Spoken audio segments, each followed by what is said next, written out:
How long does it take to 25,000 pounds? 4 or 5 minutes. 20,000 pounds.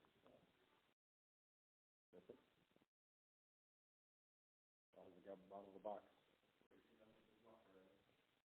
What was the message you thought? I recorded it. Sorry, Mr. I need your support. Call me. You've got any call my campaign. Good evening, everyone, and welcome to tonight's telephone town hall with Gary Peters. We're going to be getting to your questions shortly. If you want to get in line with your question for Gary, just press 0 on your phone at any time, and we'll get you queued up to go live on the air. We're also taking your contributions tonight to help fuel the campaign. If you want to donate at any time, press 7 on your phone, and we have staff standing by to help you out there. And remember, it's press 0 to get in line with your question for Gary Peters, and we'll bring you on the air right after some opening remarks from Paul, our campaign manager. Paul, do you want to start it off? Sure. Hey, everybody. It's great to be in Michigan. I'm really proud to come out and be able to manage this race because it really has very, very important national consequences. I want everyone to know on this call that I came out here to manage this race for such an incredible candidate because elections really do matter. It matters every single day for the people we fight for. It matters for women's rights. It matters for gay rights. It matters for workers' rights, and it certainly matters for Michigan's middle-class families. The race is going well. It's going well, and we think that the latest public polling is about right. It shows the race anywhere from a 2 or 3 point lead for Gary, and that's important right now. You'll hear more from Gary about the spending on this race, but you all know what Citizens United did to the political landscape across the country, and what it did is change races. The Koch brothers and their allies, not only have they spent a ton of money against us, and Gary can go through that, but they've just recently reserved over $1 million for August and September. So they don't think that this race is going away, and neither do we either. I think the Koch brothers are in it to win it. They've been fueling our opponent's campaign. And I think the question we all have to ask ourselves is if the Koch brothers spend $25 million, what will they expect of our opponent? And I think we all know the answer to that is to get their way, to get their kind of America, and America we're fighting to make sure never comes about. Her campaign is bought and paid for. It's bought and paid for by these out-of-state oil billionaires that care more about profit than people. But this campaign, our campaign, belongs to you, and that's why tonight will be so important. Gary and I are happy to answer questions about the campaign, but we need you all to fuel this operation by giving your small dollar donations tonight. There'll be plenty of opportunity for that, and I'm sure Gary will ask you to, but our staff's standing by, and you know that we have a very, very, very important deadline in just 6 days, and that's the end of our quarter. So even if you can only give $5, even if you only give $10, even if you only can give $25, every single dollar counts, and our grassroots power will beat the Koch brothers every day. So with that said, more importantly, I want to introduce the next senator from the state of Michigan, replacing an incredible senator in Carl Levin, Congressman Gary Peters. Congressman? Well, thank you, Paul. Thank you for the introduction and your opening remarks. I just want to thank everybody for joining us here tonight. I believe these telephone town halls are going to be very important as we go forward in the campaign, and certainly appreciate the support and appreciate the input from everybody on the line as we're going to open up the lines and answer questions about issues that you care very deeply about and I think are very important for our country, and certainly why I'm running is that I believe that we're at a very critical juncture in our country now, and we need to make sure that we have folks in the United States Senate that are going to stand up for the values that we have fought for and care very deeply about, but we're also under an assault from people who have very large resources and are going to be trying everything in their power to really misinform people, put out, not worry about facts getting in the way of of their campaign, and we need to counter that, and that's going to be about people power, and that's why I think this technology we're using tonight would allow us to really engage people all across the state of Michigan and across the country if need be in order to win.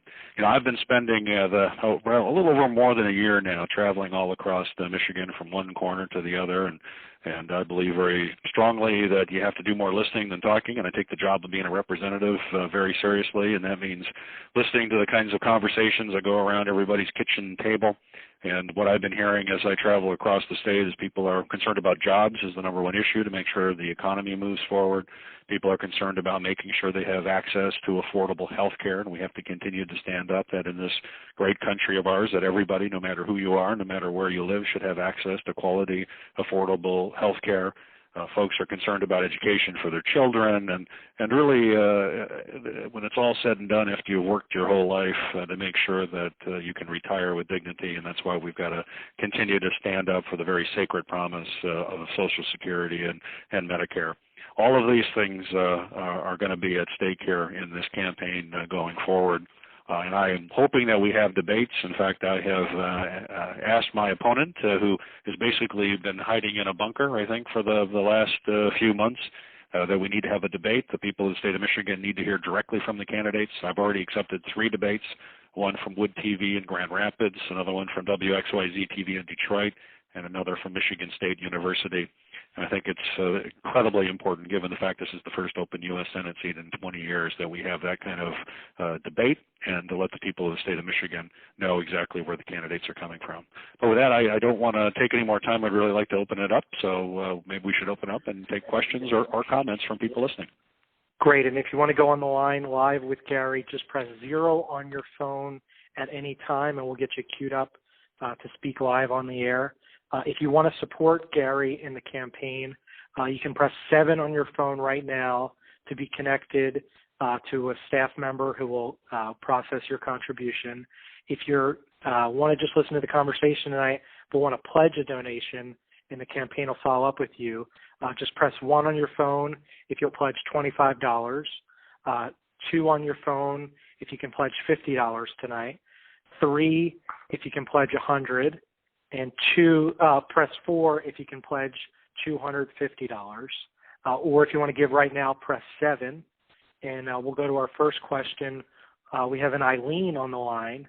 You're live with Gary Peters. Hi, Gary. This is Eileen Singer. It's a small world. It is indeed. I have been trying to get a letter or a message through to you, but anyways, I'm very, very thrilled that you're running for senator from Michigan. I know you'll do a fine job. I was wondering 2 things. First, the other gentleman was talking about what Citizens United has done to corrupt our whole system. Where do you stand on what type of amendment or what type of changes we need in our election laws or procedures? And the other one is, then just mention the top 2 priorities in your campaign. That's simple. Well, no, I appreciate that. I appreciate the questions. There's no question I'm a big supporter of campaign finance reform, and we're going to need to either change the Supreme Court or we need to pass constitutional amendments to limit the amount of outside, undisclosed dark money, basically secret money that's coming into the campaigns. I believe that circumvents the democratic process when you have a billionaire who can basically have unlimited speech where the rest of us simply don't have the ability to stand up to that as a system that's not going to work. It's not going to allow us to have a strong democracy in this country, so I would certainly support those efforts. To give you a sense, already the Koch brothers, who have put on ads about my support for the Affordable Care Act, and I think just about every ad that they have put on the air has been debunked by the fact checkers, from the Washington Post to the Detroit News, all of the others that these are putting out information that's not factual. and yet they have spent now over $6.5 million. You've probably seen a lot of TV ads on the air. It's $6.5 million. We can't compete with that. We put some ads up and try to fight back, but we're not going to be able to spend that kind of money. But I also believe that you don't need to spend equal to what they have, but we do have to raise enough money to get our message out. And if we do that, I do believe we'll win. And I think that's really the incredibly important part of this campaign.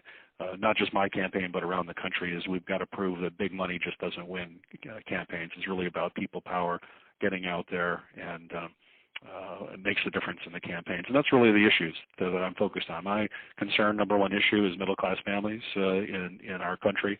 The middle class is shrinking. Income inequality is growing. We've got to make sure that the opportunities are there. So basically, the overall theme of our campaign is about standing up for middle-class families, making sure that jobs are being created, making sure that you have the ability to have, and we protect the access to quality, affordable health care, and then also protecting Social Security and Medicare.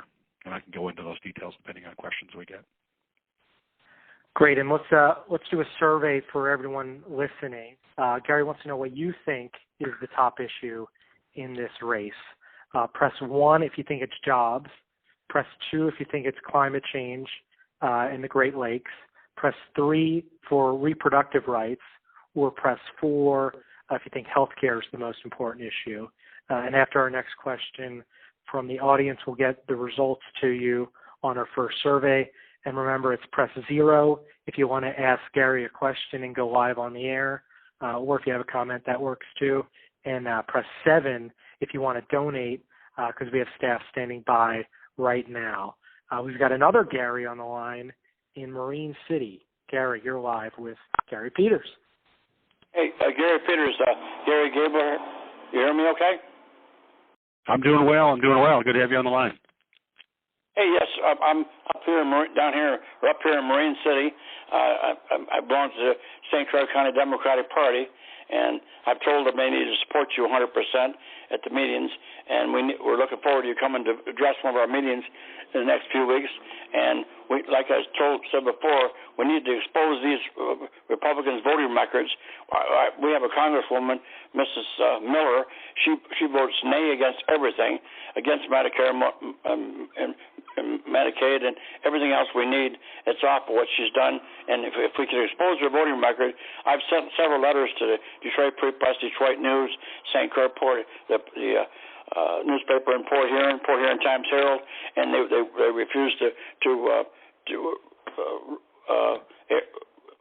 print my letter that I sent to them about exposing the records and telling them the way it is. But and I try to tell our people at the meetings that we need to pull their voting records up. They're there. There's a lot of organizations that keep track of these guys, and we need to post them on the board. Simple. And if we have to, we can print them on paper and take them door to door what their voting records were, and that would kill them. I think that'd be the way we need to go, Gary.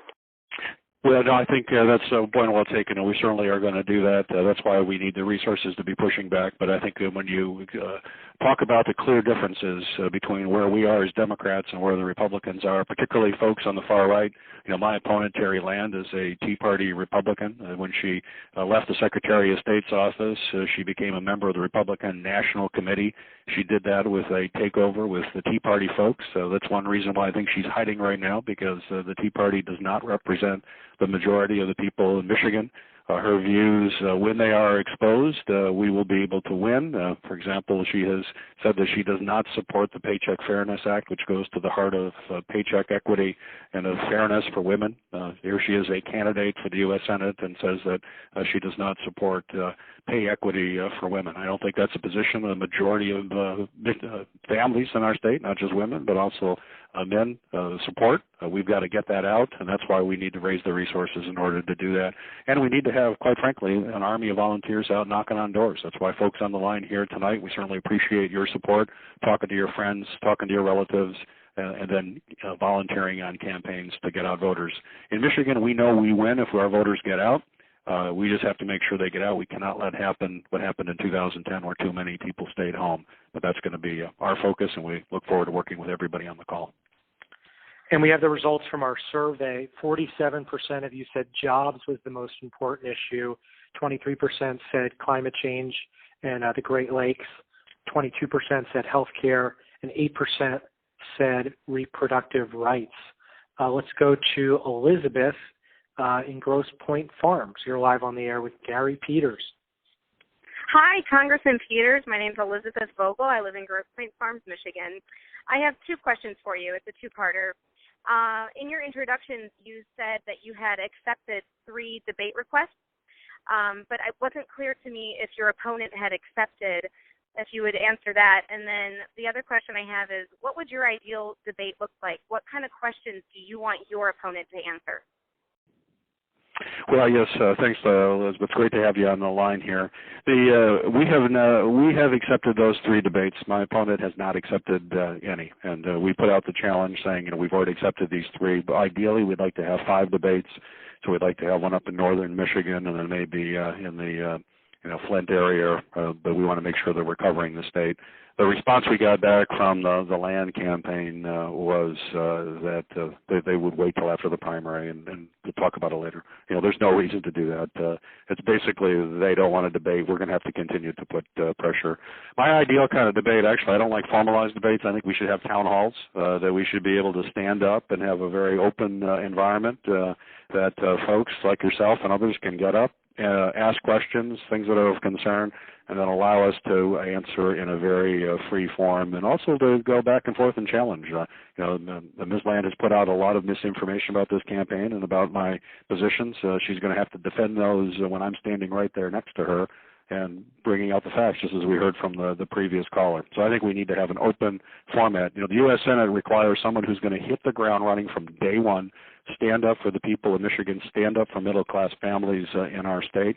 There are 49 other states with senators that are aggressively fighting for their state. You need to have the senator that's fighting for Michigan. I look forward to joining Debbie Stabenow, who I know is that aggressive fighter.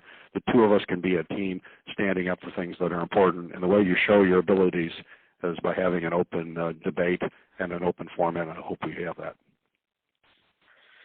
Remember, press 0 on your phone if you want to go live on the air with Gary Peters, and press 7 if you're willing to support the campaign tonight and want to talk to someone on the campaign to donate right now. Next up, we have Pat in Birmingham to ask a question for Gary. Hi, Gary. This is Pat. I'm living in Birmingham, and I used to have you as a rep until you got gerrymandered away, and I was really sorry to see you get gerrymandered away. I wanted to know, first of all, do you have a local office? And also, what sorts of help would you like the most for your campaign? Well, I appreciate that question. Actually, I'm going to defer to my campaign manager, Paul. Are you still on here? Because Paul could give you some specifics on that. I'm going to let Paul do that. Paul? Okay. I just thought people would like to know about this. Sure, absolutely, Pat. It's Paul. First of all, let me, we have a local office here for the campaign, and it's in Southfield, and it's where we do all of our fundraising and our media and things like that. But the place where you can really be most helpful is what we call our coordinated campaign. It's a campaign that will eventually have close to 35 offices across the state, more than 150 young people organizing, doing their really important work of organizing neighbor talking to neighbor. And right now we already have about 17 offices open. There's a ton in both Oakland and Macomb counties, and obviously in Wayne County. You can go to the Michigan Democratic website, and right on the front page you'll be able to see all the offices and the closest one to you. And those young people there are always looking for folks to help make calls. This campaign is, I say to people all the time, we're trying to do the best as a quarterback to take this down to the 5-yard line. But in the end, we need our great field team to put it through the uprights and kick the ball through to win this thing. We don't have to have as much money as they do. We have to have more volunteers than they do. So if you want to go on the MDP's website, there's a list there of all the offices, and you can actually contact your local organizer for your area. That is the most important thing to do, and of course, we don't need to match them, but we do know those grassroots donations. So 2 ways people can help for sure, starting right now. You can press 0 to talk to someone live, you can press 1 right now to donate $25, and we'll follow up with you tomorrow. Or you can actually go to the website of the Michigan Democratic Party, where our huge coordinated field effort is going on, and you can go there, and there's a form to fill out, or you can call directly to the office and get an organizer on the phone right then and there, and they can tell you what we need done from now until Election Day. Great, and let's go to our next question from the audience. Tom in Farmington Hills, you're live on the air with Gary Peters. Yeah, hi Gary, this is Tom Sheehan. I'm from Farmington Hills. I'd like to know what you're feeling as far as this imported steel that's coming in and from Korea or someplace like that, and also what effect the Trans-Pacific Pact is going to have on that situation? Well, thanks, Tom, for that question. I'm very concerned about that. That's basically been decimating local production of steel. You've got the Koreans that are really effectively dumping steel that they don't produce in their own country. They produce it specifically for export, thinking they can get around some of the rules when it comes to dumping. And I'm certainly working to encourage the administration to bring enforcement action against them under our existing trade rules and under WTO rules. We can't let good-paying middle-class jobs, especially in manufacturing, continue to disappear from this country. We've got to stand up. We've got to be aggressive. That's why I also have serious reservations about the TPP. This is a Trans-Pacific Partnership that will open up markets around Asia. And I have actually led a group here in Congress to push back against that, particularly when it comes to the auto industry and the fact that Japan is going to be part of that group.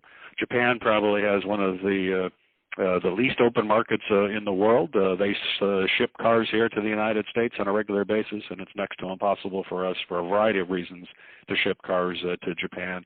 That can't continue to happen. That's why I led a letter to oppose it. I've had over 70 members with me to stand up against that, and we're going to continue to fight that. I'm all about trade, but it's got to be fair. The rules got to be fair. And if the trade is not fair, I'm not going to stand for it, because we will not stand for losing any more good-paying middle-class jobs overseas. Joe from Livonia, you're next up to go live on the air with Gary Peters. Hi, Gary. Yes, hi, Joe. Hi. What I want to know is Carl Levin is somebody that I've always, I admire all the things he does for our country and for Michigan and the people here. How are you going to follow his, legacy or whatever he's, how he's been taking care of business here in Michigan and for the, United States? Because this is a very important, Senate seat. You've got a lot of responsibility. How are you better than Terry Lynn Land to make sure that this continues to, happen? Right. Well, I think that's important, and certainly I'm very humbled to be running for this seat that Carl has held for, when he retires, will be 36 years. So it's an incredible legacy. Carl has always been a man of integrity and has done his homework, and that's basically, he's been a mentor to me, and I look forward to continuing that legacy, but I understand that those are very big shoes to follow. But I think the way to do that is I've had a track record of working to get things done and being effective and bringing people together. I think people are very frustrated. I know they're very frustrated with Washington, that there's all this bickering and finger pointing and people not trying to find the middle ground. Over the 5.5 years that I've been here, I've been able to work in a bipartisan way to get legislation passed. In fact, I was very proud to pass legislation that led to the State Small Business Credit Initiative, which freed up resources for small businesses in our state to invest in their workers and hire and create jobs, which is the number one issue as it came up in our poll as well. That amendment that I passed when I worked in a bipartisan way has created over 6,000 jobs in our state and over 50,000 jobs all across the country. And I think that's what people are looking for. They're looking for an independent-minded, practical problem solver. It's what I've done in public service. It's also what I've done in over 22 years in the private sector, in the business world. And that's that practical, common sense solving in an independent way that I think is so important in Congress. It's what I've demonstrated, and that's what I think is what we need in order to keep Michigan moving forward. And if you want to ask a question to Gary, press 0 on your phone. If you want to donate tonight, press 7 on your phone, and we have staff standing by.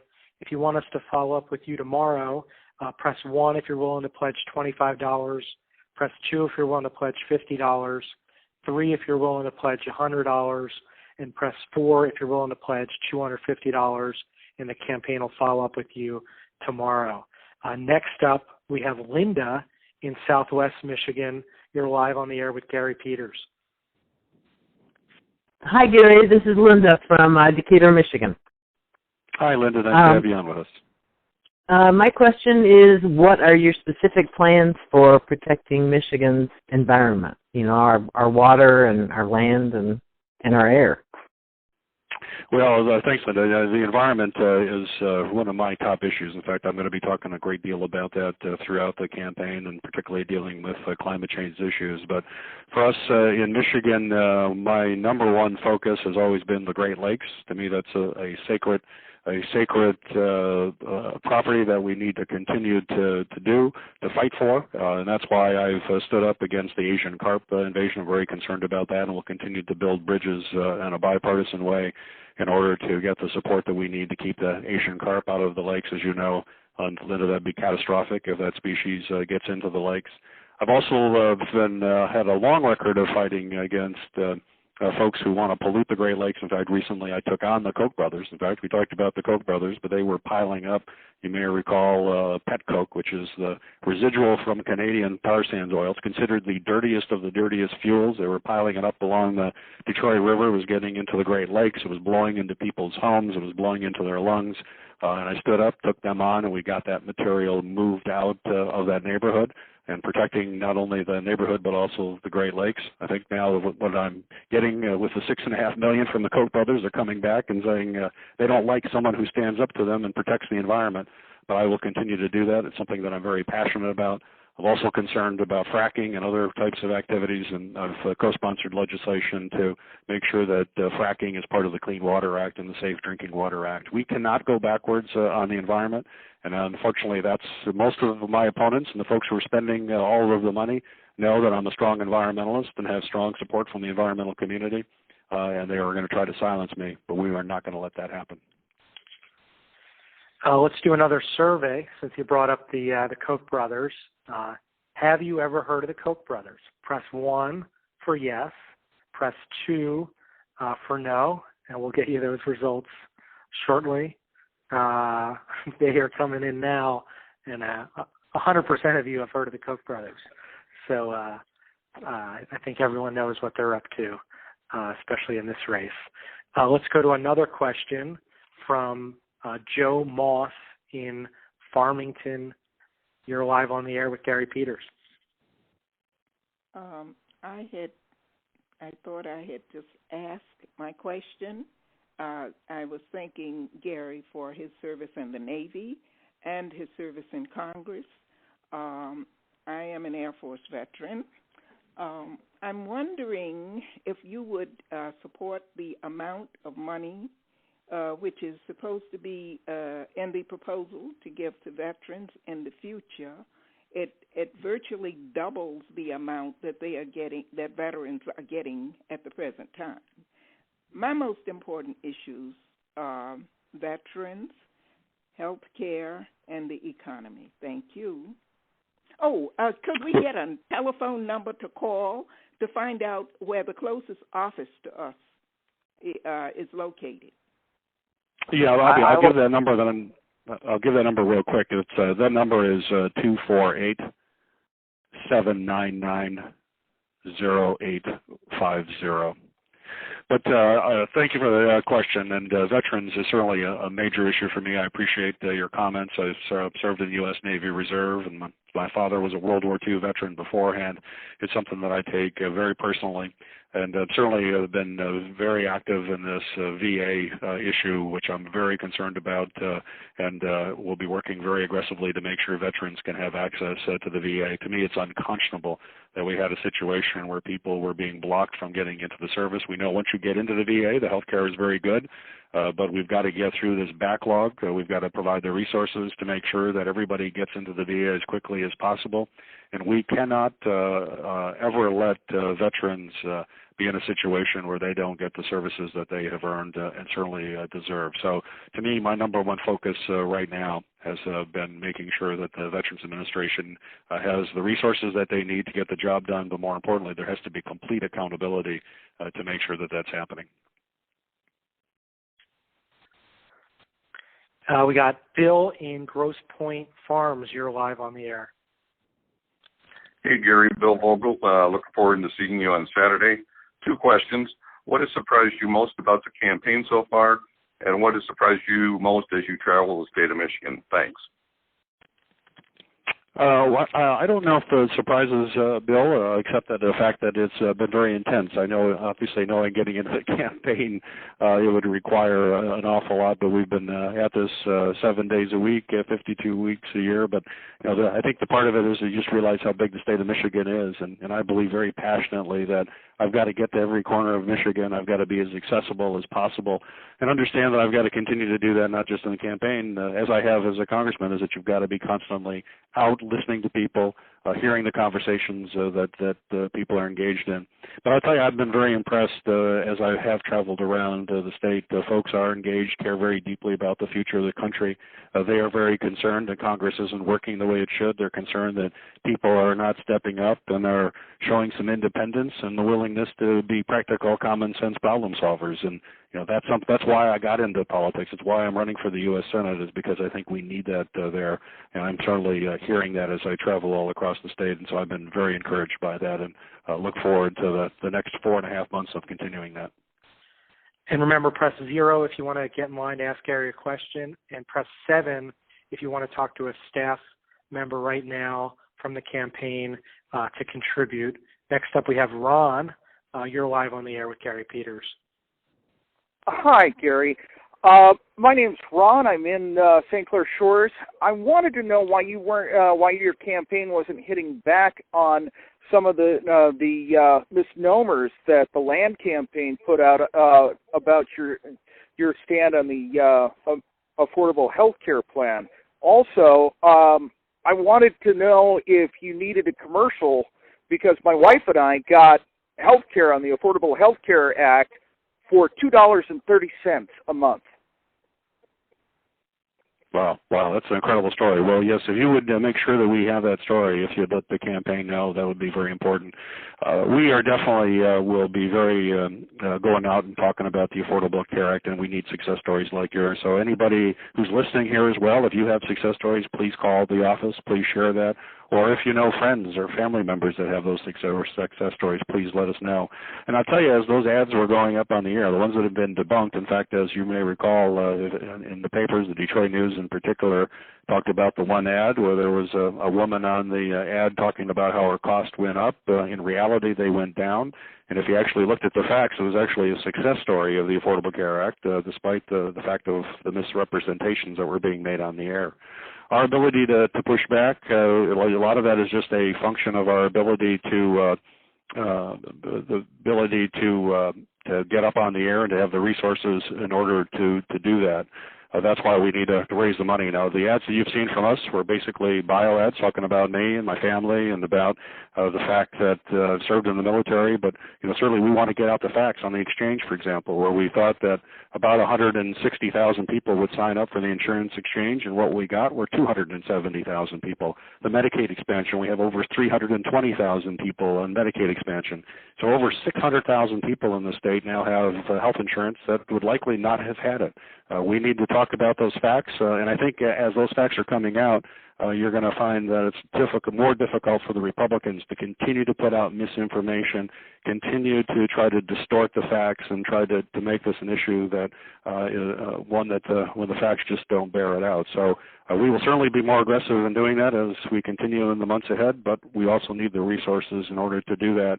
Right now, And that's why we need to have your help, and not only talking to your friends and neighbors, but also financial help is extremely important to us.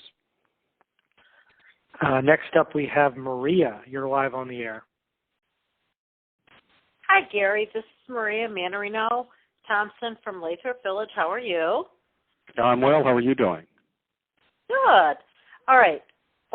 Big question. Yes, we support you. We totally support, your Democratic positions.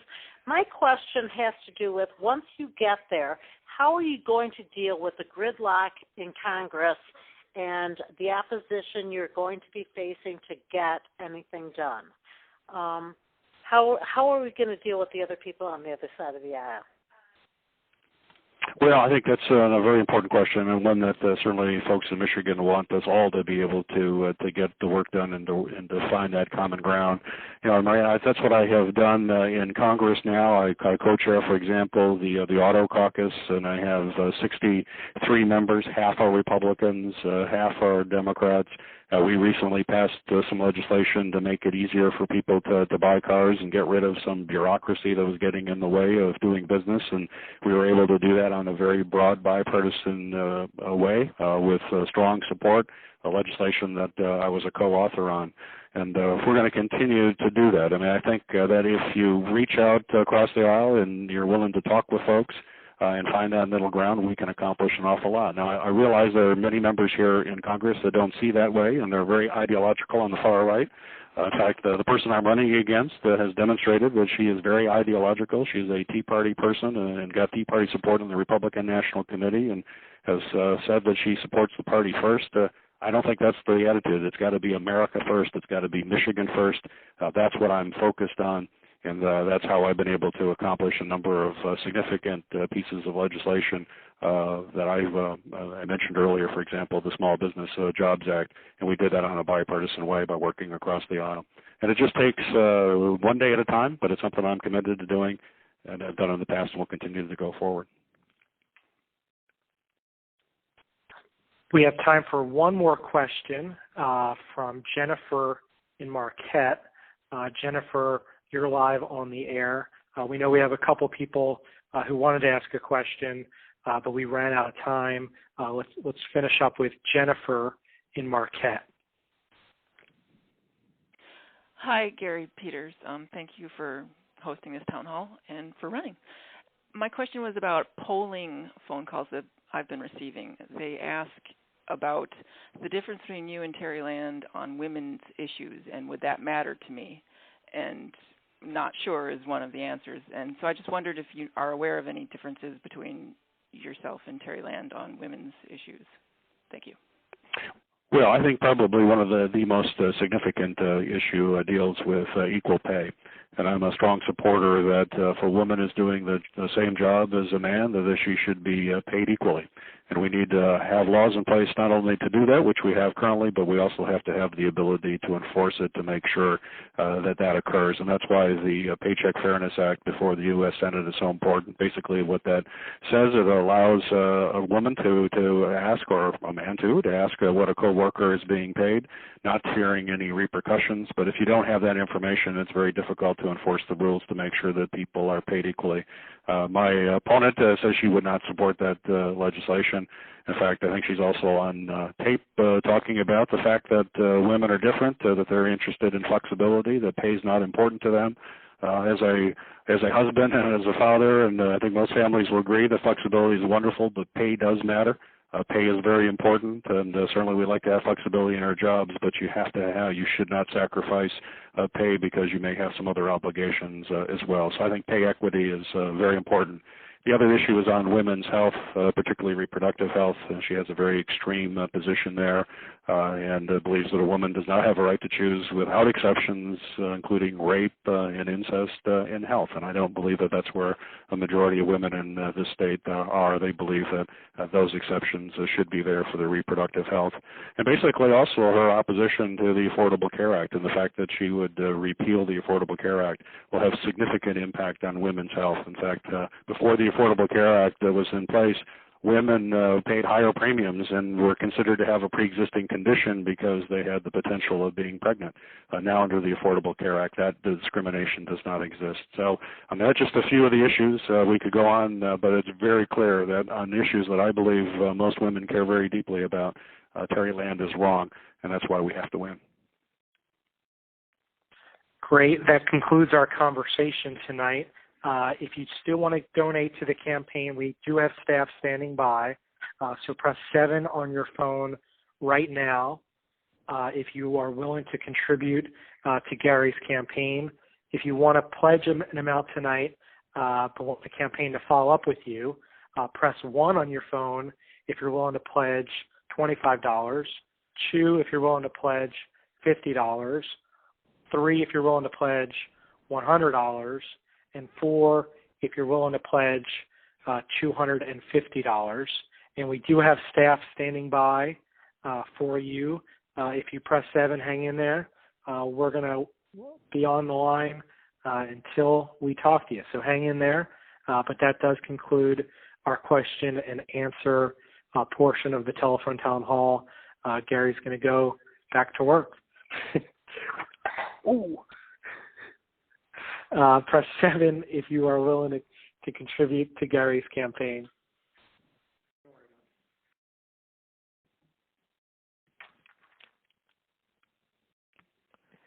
And press 7 if you're willing to contribute to Gary's campaign. We do have staff standing by for the many of you who are willing to step up and contribute. Thank you so much for participating in the event tonight. We do have staff standing by. If you want to press 7 on your phone, and we will process your contribution.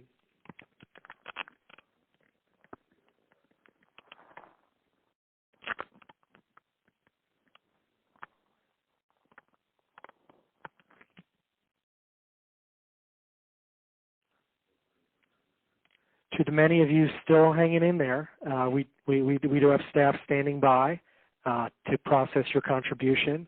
If you don't have time to hang on tonight, just press 1, and we will follow up with you tomorrow. But if you want to hang in there right now, we do have staff standing by to process your contributions. Or if you want to go online and do it real quick, petersformichigan.com. And you can contribute on the website. We also have staff standing by if you press 7 on your phone.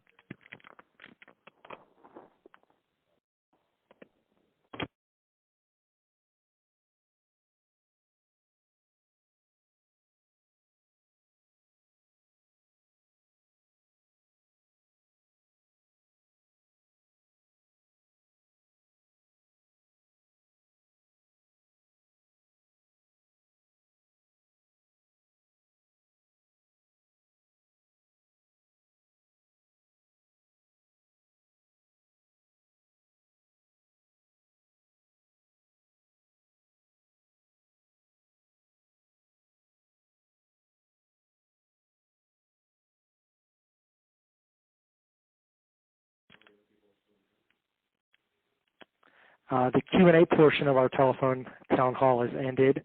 We do have staff standing by. Press 7 if you want to talk to a staff member and contribute to the campaign tonight.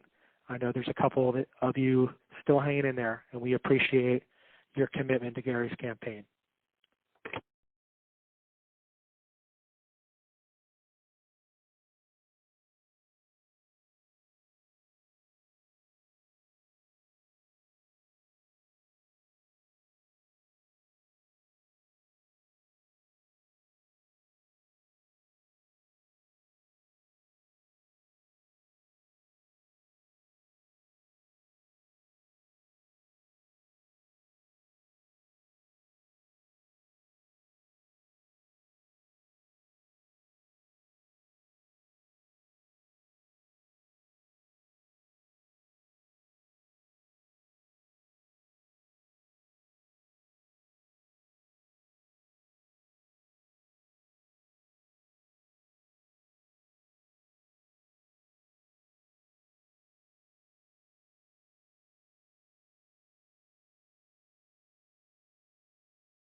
that concludes our telephone town hall tonight. If you press 7, we do have staff standing by, but it looks like we are wrapping up shortly with everyone.